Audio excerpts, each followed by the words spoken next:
আসসালামু আলাইকুম প্রিয় কোরিয়ান ভাষা শিক্ষার্থীবৃন্দ, কোরিয়ান পাঠশালার একটি গুরুত্বপূর্ণ ক্লাসে আপনাদেরকে স্বাগতম। আজকে আমরা টিকিট সংক্রান্ত প্রশ্নে যে সকল শব্দ বারবার ব্যবহৃত হয়, যে সকল শব্দ জানলে টিকিট সংক্রান্ত যে কোনো প্রশ্ন 5 থেকে 10 সেকেন্ডের মধ্যে সমাধান করা সম্ভব, সেই সকল শব্দার্থ নিয়ে আলোচনা করব।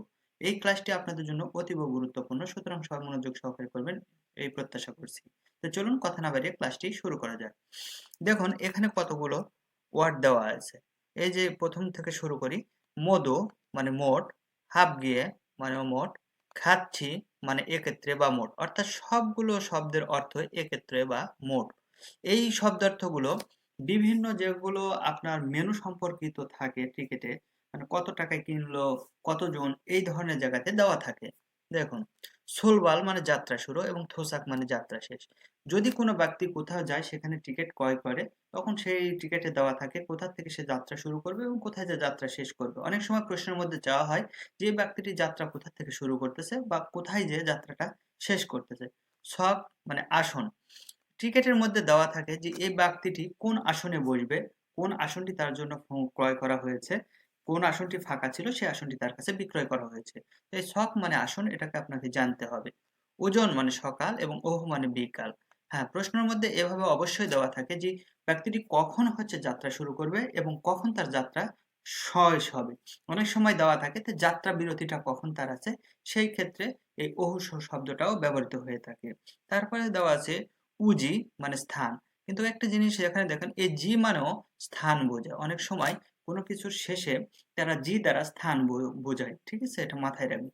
খোত মানে স্থান, আপনারা পড়েছেন খোত মানে বিষয়, কিন্তু খোত মানেও স্থান। জাংসু মানে স্থান।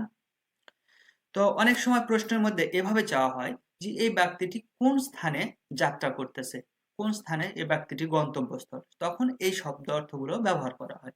সুসুরিও মানে কমিশন, রো দ্বারাও কমিশন বা খরচ বোঝায়।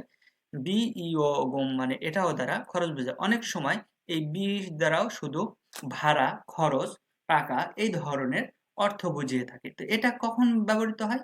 যে কোনো টিকেটে দেওয়া থাকে তার দেওয়া টাকা, সে কত টাকা দিল, কত টাকা ফেরত পাবে, এই টিকিট সংক্রান্ত কত টাকা তার থেকে ট্যাক্স কাটা হবে এবং কত টাকা কমিশন দিতে হচ্ছে, সেখানে এই শব্দগুলো ব্যবহৃত হয়।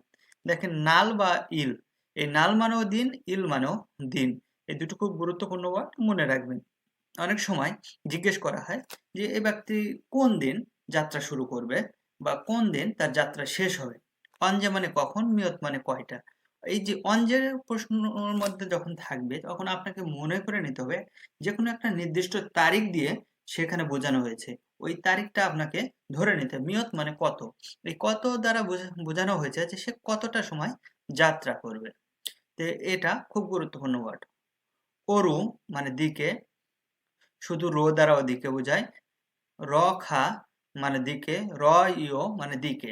এই সবকিছু একটা দিককে নির্দেশ করতেছে, অর্থাৎ ব্যক্তি কোন দিকে যাবে, টিকেটে সেটা দেওয়া থাকে তার গন্তব্যস্থল কোন দিকে, সেই জিনিসটা আপনাকে অনেক সময় দেখে খুঁজে বের করতে হবে। তো এই ছিল মোটামুটি ওয়ার্ড। এই ওয়ার্ডগুলো যদি আপনারা গুরুত্ব সহকারে মুখস্থ করে থাকেন, তাহলে টিকিট সম্পর্কিত যে কোনো প্রশ্ন আসলে আপনারা ভালো একটা রেজাল্ট করতে পারবেন ইনশাল্লাহ। তো সবাই ভালো থাকবেন, সুস্থ থাকবেন। দেখা হবে আগামীতে নতুন কোনো ক্লাসে। আল্লাহ হাফেজ।